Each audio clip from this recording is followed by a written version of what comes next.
तो करो शुरू, क्योंकि वन नहीं के।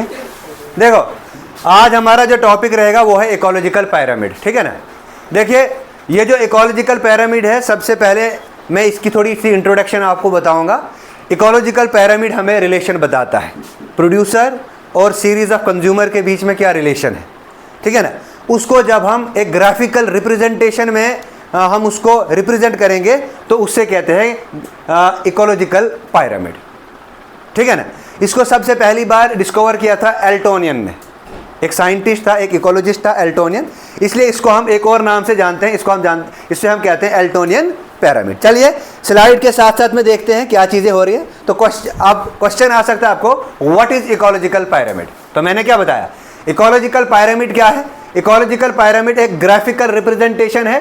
क्या है ये ग्राफिकल रिप्रेजेंटेशन है of the relationship between the different living organisms at different trophic levels. इसका क्या मतलब है, इसका मतलब ये है कि ये हमें रिलेशनशिप बताता है, ये हमें रिलेशनशिप बताता है प्रोड्यूसर और सीरीज ऑफ कंज्यूमर के बीच में क्या रिलेशन है, ग्रास और ग्रास सुपर के बीच में क्या रिलेशन है, ग्रास सुपर और रेट के बीच में क्या रिलेशन है, रेट और फॉक्स के बीच में क्या रिलेशन है, फॉक्स और वुल्फ के बीच में क्या रिलेशन है, वुल्फ और लायन के बीच में क्या रिलेशन है। तो क्या रिलेशन है, फीडिंग रिलेशन है, डिपेंडेंट है।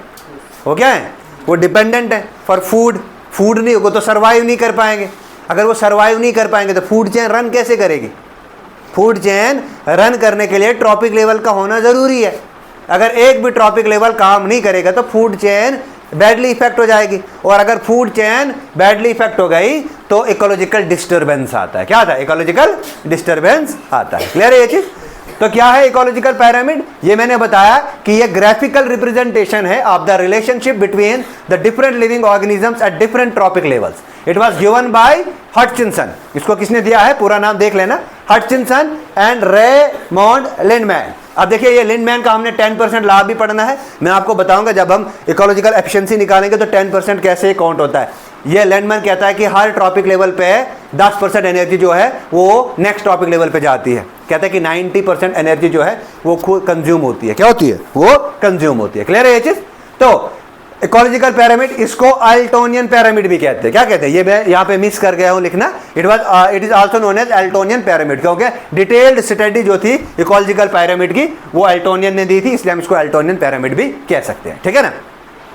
अब देखिए, अब यहां पे क्या लिखा है, it can be observe that these pyramids are in the shape of actual pyramids with the base being the broadest which is covered by the lowest tropic level, that is producer. The next level is occupied by the next tropic level, that is primary consumer and secondary. देखिए इसको मैं आपको अब graphical representation में समझाऊंगा, ठीक है ना। इस चीज को मैं आपको ग्राफिकली समझाऊंगा, ठीक है ना। अब देखो ये मैंने लिया, सपोज करो ये एक पिरामिड है, ये क्या है, एक पिरामिड ऑफ एनर्जी है, ठीक है ना। ये क्लियर, तो ये देखो यहां पे समझते हैं, ये वाला हमारे पास है। देखो ये बेस इसका ब्रॉड है, ये बेस क्या है इसका, ये बेस इसका ब्रॉड है। बेस ब्रॉड होने की वजह से इसको प्राइमरी प्रोड्यूसर कहेंगे। क्या कहेंगे, अब जो जो ये ऊपर की तरफ जाएगा ना, ये बेस कम होता जाएगा, ये बेस कम होता जाएगा, ठीक है ना। यही पॉइंट कह रहा था, जो मैंने वो लाइन वहां पे बताई थी आपको, ये यही कह रहा था, ठीक है ये चीज।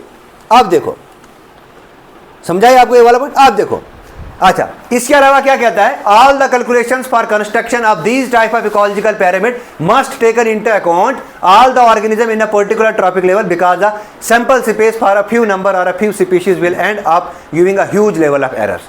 देखो कहने का मतलब ये क्या कहता है कि कहता है कि जब भी हमने कैलकुलेशंस निकालनी होगी इकोलॉजिकल पिरामिड की, क्या जब भी हमने इकोलॉजिकल पिरामिड की कैलकुलेशन निकालनी होगी, मान लो हमने एफिशिएंसी निकालनी, तो एफिशिएंसी जो है वो हर लेवल पे हम उसको निकाल सकते हैं, उसकी एफिशिएंसी को हर लेवल पे हम निकाल सकते हैं। ये वाला ये पॉइंट कह रहा है। क्लियर है ये चीज। Now next is a type of ecological pyramid. देखिए इकोलॉजिकल पिरामिड तीन तरह का है। इकोलॉजिकल पिरामिड तीन तरह का है। सबसे पहले आता है पिरामिड ऑफ नंबर, दूसरा आता है पिरामिड ऑफ बायोमास, तीसरा आता है पिरामिड ऑफ एनर्जी, ठीक है ना। तो सबसे पहले हम पढ़ेंगे pyramid of number. What do you mean by the pyramid of number. Pyramid मतलब कुछ ऐसा ढांचा दिखेगा या हमें कुछ ऐसा ढांचा दिखेगा। अगर हमें ऐसा ढांचा दिखा, बेस ब्रॉड, टॉप जो है वो नैरोवेस्ट है, इस वाले को कहते हैं अपराइट। इसे क्या कहेंगे, अपराइट। अपराइट को हम स्ट्रेट भी कह सकते हैं। क्या कह सकते हैं, स्ट्रेट भी कह सकते हैं। और यहाँ पे अगर टॉप जो है वो ब्रॉड है, बेस जो है वो क्या है, शॉर्ट है, तो ऐसे वाले को हम कहते हैं इन्वर्टेड। क्या कहते हैं, इन्वर्टेड। तो देखिए दो ही कंडीशन देखने को मिलेंगी पिरामिड ऑफ नंबर में। यहाँ तो पिरामिड ऑफ नंबर अपराइट हो सकता है, इन्वर्टेड भी हो सकता है, रोम्बस शेप्ड भी होता है, रोम्बाइड शेप्ड भी होता है। लेकिन रोम्बाइड शेप किसके केस में होगा? पैरासाइट्स के केस में होगा। रोम्बाइड शेप जो है वो पैरासाइट्स के केस में होगा। तो चलिए डिस्कस करते हैं पिरामिड ऑफ नंबर को। देखिए एक बात मैं बताऊंगा, देखिए ये जो अपराइट नंबर है, ये जो अपराइट नंबर है, देखिए अपराइट क्या है? प्रोड्यूसर सबसे ज्यादा तादाद में है, प्रोड्यूसर सबसे ज्यादा तादाद में, जैसे ग्रासेस वगैरह आ गए, मतलब इनका नंबर ज्यादा है। उसके बाद आता है दूसरे पे हार्बीवोर्स, हार्बीवोर्स का नंबर उससे कम आता है। फिर आता है कार्निवर्स, कार्निवर्स का नंबर कम आता है। फिर आता है टॉप कंज्यूमर्स यानी टॉप कार्निवर्स, इसका नंबर उससे भी कम आता है। तो ब्रेड बेस जो है वो ब्रॉड है, टॉप जो है वो शॉर्ट है, नैरो है, शॉर्ट है। ऐसे पिरामिड को कहते हैं अपराइट पिरामिड, ठीक है ना। इस अपराइट पिरामिड को हम एक और नाम से जानते हैं, इससे हम स्ट्रेट पिरामिड भी कहते हैं। बोलो भाई, क्लियर है ये पॉइंट? नेक्स्ट टाइप आता है हमारा इन्वर्टेड पिरामिड। देखिए इन्वर्टेड पिरामिड में क्या है? बेस जो है वो नैरो है और टॉप जो है वो ब्रॉड है। इसके एग्जांपल देखो, मान लो हमारे पास एक प्रोड्यूसर ट्री है, ठीक है ना। इस ट्री पे इंसेक्ट भी रह रहा है, बैट भी रह रहा है, मंकी भी रह रहा है, छोटे छोटे कीड़े मकोड़े इस पे रह रहे हैं, ठीक है ना, पेस्ट भी रह रहा है, ठीक है ना। तो इस एक प्रोड्यूसर पे बहुत सारे कंज्यूमर डिपेंडेंट हैं। अब इस कंज्यूमर को बहुत सारे सेकेंडरी कंज्यूमर्स फीड कर रहे हैं। क्लियर है ये चीज? तो एक ग्राफिकल रिप्रेजेंटेशन में जब हम इसको लेंगे तो ये आएगा हमारा पिरामिड ऑफ नंबर्स में। तो पिरामिड ऑफ नंबर्स या तो स्ट्रेट हो सकता है यानी कि अपराइट हो सकता है, या इन्वर्टेड हो सकता है। इसके अलावा रोम्बस भी हो सकता है, इसके अलावा रोम्बाइड भी हो सकता है। तो रोम्बाइड किसके केस में आता है? पैरासाइट्स के केस में आता है। क्लियर है ये पॉइंट? आगे बढ़े। अब देखो क्या लिखा है मैंने पिरामिड ऑफ नंबर में? It in this type of ecological pyramid the number of organism in each topic level is considered as a level in the pyramid. अब देखिए कितना नंबर है, कितना नंबर है एक टॉपिक लेवल में, उसको काउंट किया जाएगा। मतलब हमने ग्राफिकली रिप्रेजेंट करना है। How many number of individuals are present in one topic level, उसको काउंट करना है। समझा ये आपको? तो उसको जब हम रिप्रेजेंट करेंगे ग्राफ की फॉर्म में तो उससे कहते हैं पिरामिड ऑफ नंबर, है ना। The pyramid of number is usually upright, है ना। पिरामिड ऑफ नंबर कैसा है? अपराइट है, ठीक है ना। अपराइट यानी कि स्ट्रेट होता है, except for some situation like that of detritus food chain. अगर डिटाइट्रस फूड चेन की बात करेंगे यानी कि dead and decaying organic matter से अगर फूड चेन शुरू होती है, ठीक है ना, तो उस केस में जो ये पिरामिड ऑफ नंबर है वो इन्वर्टेड होगा। क्या होगा? अगर पॉन्ड इकोसिस्टम की बात करेंगे तो पॉन्ड इकोसिस्टम में अपराइट होगा। कैसे? फाइटोप्लैंक्टन का नंबर बहुत ज्यादा, उसके बाद जूप्लैंक्टन का नंबर उससे कम, स्मॉल फिशेस का नंबर उससे कम, और लार्ज फिश का नंबर उससे कम। तो एक अपराइट पिरामिड बना, ठीक है ना। क्लियर है चीज? अगर ऐसे हम parasite dead and detritus organic matter की बात करेंगे तो dead and detritus organic matter पे जो एक एनिमल बॉडी है, मान लो वो डेड है, उस पर बहुत सारे इंसेक्ट्स फीड कर रहे हैं, उस इंसेक्ट्स पे सेकेंडरी इंसेक्ट बहुत सारे फीड कर रहे हैं और उस इंसेक्ट्स को फिर और ज़्यादा फीड कर रहे हैं। क्लियर है ये चीज़? तो इस टाइप ऑफ इकोलॉजिकल पिरामिड में ये चीज़ आपने याद रखनी। क्लियर है पिरामिड ऑफ नंबर? तो what is pyramid of number? It is a graphical representation. यहाँ पे हम हर एक इंडिविजुअल्स को उसके ट्रॉपिक लेवल पे रिप्रेजेंट या ट्रॉपिक लेवल पे कंसीडर करते हैं। ये यूजुअली अपराइट होगा यानी कि स्ट्रेट होगा, या इन्वर्टेड होगा, या रोम्बाइड होगा। तो रोम्बाइड किसके केस में मैंने बताया? पैरासाइट्स के केस में बताया। क्लियर है ये चीज? ये चीज क्लियर है? Now next is pyramid of biomass. दिख रहा है सबको? नाउ देखिए what is biomass? Biomass is dry weight of an organism. एक ऑर्गेनिज्म का कितना ड्राई वेट है उसे कहते हैं बायोमास। अब बायोमास क्या है? ठीक है ना। In this particular type of ecological pyramid, यहाँ पे each level takes into account the amount of biomass produced by each topic level. हर टॉपिक लेवल पे कितनी तादाद, कितनी मात्रा में बायोमास बन रहा है, ठीक है ना, इस चीज को कंसिडर किया जाएगा। The pyramid of biomass is always upright except for that observed in ocean where large number of zooplanktons depend on a relative small number of phytoplankton। अब देखो ये क्या कहता है? ये कह रहा है कि पिरामिड ऑफ नंबर की तरह पिरामिड ऑफ बायोमास भी ज्यादातर अपराइट होता है। लेकिन अगर हम यहाँ पे बात करेंगे ओशन इकोसिस्टम की, किसके? ओशन इकोसिस्टम की। ओशन इकोसिस्टम में छोटे छोटे प्लैंक्टन्स कम नंबर पे होते हैं, उसको फीड करते हैं जू प्लैंक्टन्स को फीड करती है स्मॉल फिश को फीड करती है लार्ज फिश। तो यहाँ पे ये कहता है कि ओशन इकोसिस्टम में जो पिरामिड ऑफ बायोमास है वो इन्वर्टेड रहेगा। क्या रहेगा? वो इन्वर्टेड रहेगा। और बाकी चीज़ों में अगर हम फॉरेस्ट इकोसिस्टम की बात करेंगे तो वहाँ पे पिरामिड ऑफ बायोमास जो है वो स्ट्रेट रहेगा, यानी कि अपराइट रहेगा। बोलो भाई, ये क्लियर है? पक्का? चलो जी, इसमें कोई दिक्कत?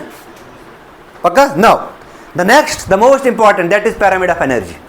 अब इस चीज़ को आपने याद रखना है कि जो पिरामिड ऑफ एनर्जी है, ये देखिए एनर्जी जो है ना, एनर्जी जो है वो यूनिडायरेक्शनल ट्रेवल करती है। फ्लो ऑफ एनर्जी जो है वो यूनिडायरेक्शनल है। ये ओडम ने बताया। किसने बताया? ओडम ने बताया कि फ्लो ऑफ एनर्जी जो है वो यूनिडायरेक्शनल है। अब देखो पिरामिड ऑफ एनर्जी क्या है?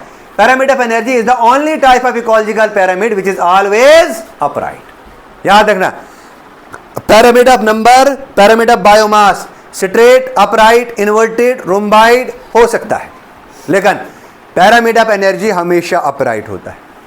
पिरामिड ऑफ एनर्जी हमेशा अपराइट होता है। अब सवाल, सर ये ऐसा क्यों होता है, ये अपराइट क्यों होता है? देखिए, अब प्रोड्यूसर है, प्रोड्यूसर में ज़्यादा अमाउंट ऑफ एनर्जी है, तभी वो सनलाइट को ट्रैप कर रहे हैं, है ना, ज़्यादा एनर्जी को बना रहे हैं, आगे भी वही दे रहे हैं एनर्जी। अब प्राइमरी हार्बीवोर 100% एनर्जी कंज्यूम करेगा प्लांट से, उसमें से 90% अपनी रेस्पिरेशन मेटाबॉलिक एक्टिविटी में यूज़ करेगा, सिर्फ 10% आगे ट्रांसफ़र करेगा। ये 10% कहाँ पे ट्रांसफ़र होगी? नेक्स्ट ट्रॉपिक लेवल पे, ठीक है ना। फिर वो उस 10% का 100% यूटिलाइज करेगा, 90% यूटिलाइज करेगा, सिर्फ 10% आगे नेक्स्ट ट्रॉपिक लेवल पे ट्रांसफ़र करेगा, ठीक है ना। तो कहने का मतलब क्या है कि जो पिरामिड ऑफ एनर्जी है, it is the only type of ecological pyramid which is always upright, as the energy flow in a food chain is always unidirectional. मैंने बताया था प्लांट्स को कंज्यूमर ने खाया, फीड कर लिया, ठीक है ना। अब क्या वो जो फीडिंग मटेरियल है, क्या वो प्लांट्स में दोबारा से कन्वर्ट हो सकता है? नहीं। तो it is a unidirectional flow of energy, it can't be revert back, ये वापस नहीं जा सकती। हम पढ़ेंगे जब हम लॉज ऑफ इकोसिस्टम पढ़ेंगे, है ना, यानी कि एनर्जी फ्लो मॉडल पढ़ेंगे। एनर्जी फ्लो मॉडल में हम पढ़ेंगे ओडम ने क्या बताया। एनर्जी फ्लो मॉडल में हम बताएंगे फर्स्ट लॉ ऑफ थर्मोडायनेमिक्स क्या कहता है, सेकंड लॉ ऑफ थर्मोडायनेमिक्स क्या कहता है, फिर ओडम का लॉ क्यों सबसे ज़्यादा वैलिड माना जाता है, ये चीज़ हम वहाँ पे पढ़ेंगे, ठीक है ना। तो इकोलॉजिकल पिरामिड में कुछ भी नहीं याद रखना है, इकोलॉजी पिरामिड ऑफ एनर्जी में कुछ ज़्यादा याद नहीं रखना है। पिरामिड ऑफ एनर्जी में यही बताना है आपने कि ये ग्राफिक का रिप्रेजेंटेशन है, यहाँ पे हम हर ट्रॉपिक लेवल पे एनर्जी को कंसिडर करते हैं, या यहाँ पे हम हर ट्रॉपिक लेवल पे एनर्जी को कंसिडर करते हैं। अब देखो पिरामिड ऑफ एनर्जी है, ये हमेशा अपराइट होता है। क्यों होता है अपराइट? कि इसमें एक तो एनर्जी का यूनिडायरेक्शनल फ्लो होता है ना। जब भी ये फूड चेन में एनर्जी फ्लो होगा, ये यूनिडायरेक्शनल होगा। क्या होगा? ये यूनिडायरेक्शनल फ्लो होगा। जैसे कि प्लांट्स हैं, प्लांट से किसने एनर्जी को लिया? प्लांट्स से एनर्जी को लिया प्राइमरी कंज्यूमर ने, फिर सेकेंडरी कंज्यूमर ने, और फिर टर्शियरी कंज्यूमर ने। चलिए अब डायग्राम के तहत थोड़ा सा समझने की कोशिश करेंगे, ठीक है। यहाँ तक क्लियर है? आप देखो,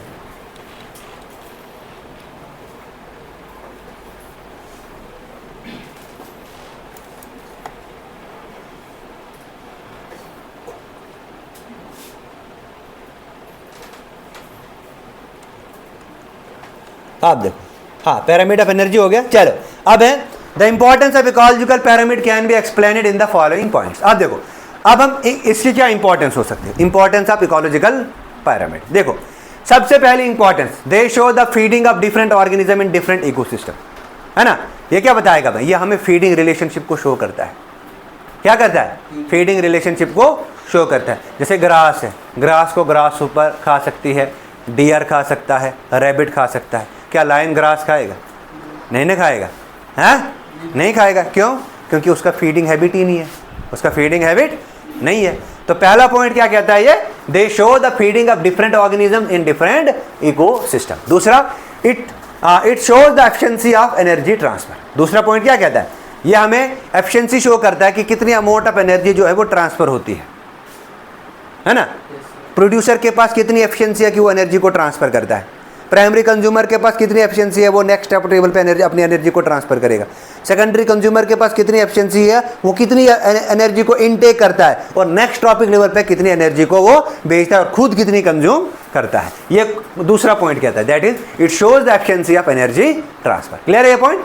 number third, the condition of the ecosystem can be monitored and any further damage can be prevented. अच्छा, यही इकोलॉजिकल पिरामिड हमें एक क्या बताता है, यह हमें बताता है कि हमने इकोसिस्टम को कैसे मॉनिटर करना है। लास्ट यही हमें बताता है कि हमने इकोसिस्टम को कैसे मॉनिटर करता है, and any further damage can be prevented, और अगर ज़्यादा डैमेज हुआ और इस ज़्यादा डैमेज को हम कैसे प्रिवेंट करेंगे। क्लियर है ये चीज़? तो तीन मेन इंपॉर्टेंस आ गई इकोलॉजिकल पिरामिड की। एक बार फिर से मैं रिपीट करूंगा। पहला क्या कहता है कि हमें फीडिंग रिलेशनशिप बताता है डिफरेंट ऑर्गेनिजम्स का डिफरेंट इकोसिस्टम में, मतलब पॉन्ड इकोसिस्टम में कैसा फीडिंग रिलेशनशिप होगा, फॉरेस्ट इकोसिस्टम में कैसा फीडिंग रिलेशनशिप होगा, ग्रासलैंड इकोसिस्टम में कैसा फीडिंग रिलेशनशिप होगा, ठीक है ना, पैरासाइट इकोसिस्टम में कैसा फीडिंग रिलेशनशिप होगा, है ना, एक्वेटिक में कैसा होगा, ठीक है ना। ये पहला पॉइंट आ गया। दूसरा, it shows the efficiency of energy transfer. मतलब क्या है कि हर energy, it shows the efficiency of energy transfer, कि हर ट्रॉपिक लेवल पे कितनी अमाउंट ऑफ एनर्जी को है ट्रांसफर किया जाता है, ठीक है ना, उसकी एफिशिएंसी हमें बताएगा, ठीक है ना। इकोलॉजिकल एफिशिएंसी में हम प्राइमरी प्रोडक्टिविटी को मेजर करते हैं, ठीक है ना। प्राइमरी प्रोडक्टिविटी में फिर ग्रॉस प्राइमरी प्रोडक्टिविटी देखेंगे हम, नेट प्राइमरी प्रोडक्टिविटी देखेंगे हम। क्लियर है ये चीज? Number third, the condition of the ecosystem can be monitored and any further damage can be prevented. अगर कोई कंडीशन आ गई है ना इकोसिस्टम में, हम उसको मॉनिटर कर सकते हैं और उसमें फर्दर उसमें हम क्या कर सकते हैं, फर्दर अगर कुछ डैमेज वगैरह है उसको हम इंप्रूव कर सकते हैं। क्लियर है ये पॉइंट? नो, नेक्स्ट आता है, ये तो पढ़ा हमने। Now what are the limitations of ecological pyramid. अब इकोलॉजिकल पिरामिड के क्या लिमिटेशंस है, आप देखो क्या कहता है। Number one limitation, the most important and the most authenticate, more than one species may occupy multiple trophic level as in case of the food web. Thus this system does not take into account of food webs. अब देखो मैंने बताया था food web क्या, network का food chain. अगर एक food chain affected है तो फूड वेब में कोई असर नहीं आएगा, क्योंकि वो अपने उसने अपना जो फीडिंग पार्टनर है वही तो चेंज करना है ना, अपनी फूड चेन को मेंटेन करने के लिए, ठीक है ना। तो फूड चेन से उतना इकोलॉजिकल डिस्टर्बेंस नहीं आता है। तो ये क्या कहता है कि ये पहली लिमिटेशन है कि इकोलॉजिकल पिरामिड में हम फूड चेन को ही कंसीडर करते हैं, फूड वेब को कंसीडर नहीं करते हैं। Is it clear to all of you? Now the second one is that is the saprophytes are not considered in any of the pyramid. देखिए अब जो सेप्रोफाइट्स हैं, सेप्रोफाइट्स को भी किसी पिरामिड में नहीं रखा गया है, even though they form an important part in the various ecosystem. अब सेप्रोफाइट जो है वो डिकम्पोजिशन का मेन इंपॉर्टेंट रोल प्ले करते हैं, रिसाइकलिंग ऑफ मिनरल्स में, बायोजियोकेमिकल साइकिल्स की रिसाइकलिंग में काम करता है। हमने ये सेप्रोफाइट्स को भी कंसिडर में नहीं लिया। Is it clear to you? Now the third one, that is these pyramids are applicable only to simple food chains. अब ये pyramids किसके लिए applicable है? ये simple food chain के लिए applicable हैं, which usually do not occur naturally, है ना। अब ये these pyramids are applicable only to simple food chains, है ना, simple food chain, और ये naturally occur नहीं करेगी। अब जाहिर सी बात है, अब गाय है, गाय को अगर पत्ती नहीं मिली तो वो घास खाएगी ना, है ना।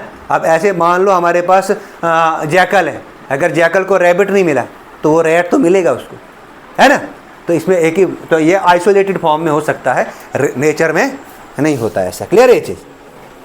Now the most important, the fourth one, these pyramids do not deliver any concept in relation to variations in seasons and climates, है ना। अब ये जो पिरामिड्स हैं, दीज इकोलॉजिकल पिरामिड्स, ये हमें कोई कॉन्सेप्ट नहीं बताते हैं कि सीजनल वेरिएशन और क्लाइमेटिक वेरिएशन से हमारे पिरामिड में क्या असर पड़ता है। ये इस चीज़ को भी इकोलॉजिकल पिरामिड कंसिडर नहीं कर पाता है। नेक्स्ट कहता है they do not consider the possibility of the existence of the same species at different levels. अब ये क्या कहता है, ये इस चीज़ को भी कंसिडर नहीं करता है कि कितनी पॉसिबिलिटी है कि एक स्पीशीज जो है वो कितनी पॉसिबिलिटी है कि सेम स्पीशीज जो है कितने डिफरेंट ट्रॉपिक लेवल्स तक एग्जिस्ट करेगी। क्लियर है ये चीज़? ये चीज़ भी नहीं बताता है। क्लियर है ये चीज़? तो देखो यहाँ पे मैंने डायग्रामेटिकली शो किया है इकोलॉजिकल पिरामिड, जहाँ पे ये क्या है, इकोलॉजिकल पिरामिड मगर एनर्जी पिरामिड, ठीक है ना, पिरामिड ऑफ एनर्जी। यहाँ पे प्राइमरी प्रोड्यूसर के पास 100% एनर्जी है, ये फिर प्राइमरी कंज्यूमर के पास 10% गई, फिर सेकेंडरी कंज्यूमर के पास 1% जाएगी, ठीक है ना। फिर टेरिटरी कंज्यूमर के पास 0.1% जाएगी, ठीक है ना। ये कल की वीडियो में आपको बताऊंगा, मैं कल के लेक्चर में हम इस चीज़ को पढ़ेंगे कि 10% लॉ कैसे एप्लीकेबल है, और 10% लॉ लैंडमैन ने दिया है, जो मैंने स्टार्टिंग में आपको डिस्कस किया था। हटचिंसन और लैंडमैन ने इकोलॉजिकल पिरामिड के बारे में बताया था, डिटेल में एल्टोनियन ने बताया था। क्लियर है ये चीज़, यहाँ तक क्लियर है? आप देखो, ठीक है।